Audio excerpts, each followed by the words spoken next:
बोलो गणेश जी महाराज की जय। आषाढ़ गणेश चौथ व्रत कथा।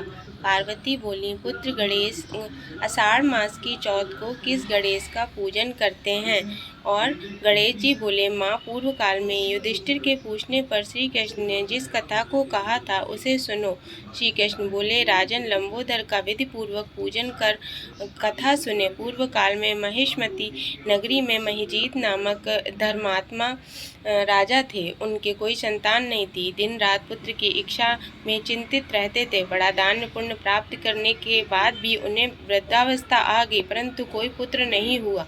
राजा ने अपने राज्य के ब्राह्मण व प्रजाजनों को बुलाया और पूछा, हे ब्राह्मण और प्रजाजनों, मैंने धर्म पूर्वक पालन प्रजा का किया है, परंतु मेरे कोई संतान नहीं है। इसका क्या कारण है? उस समय एक कल्प में जिसका लोम गिरता था, ऐसे तपस्वी लोमस ऋषि बोले, ब्राह्मणे प्रजाजनों, यह नरेश भक्तिपूर्वक संकटों के विनाशक गणेश चौथ का व्रत करें। आषाढ़ मास में लंबोदर का पूजन विधि पूर्वक करें और व्रत करें तो अवश्य ही उनकी संतान की प्राप्ति होगी।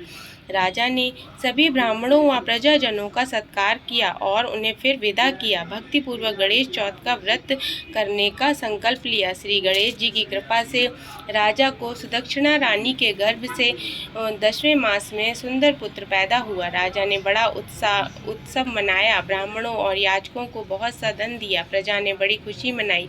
श्री कृष्ण बोले, पार्थ, गणेश जी का ये ऐसा ही प्रभाव है। जो मनुष्य भक्तिपूर्वक श्री गणेश जी का व्रत करता है तथा उनकी कथा को सुनता है, वह उसके सारे कष्ट नष्ट हो जाते हैं। अतः तुम भी इस व्रत को करो।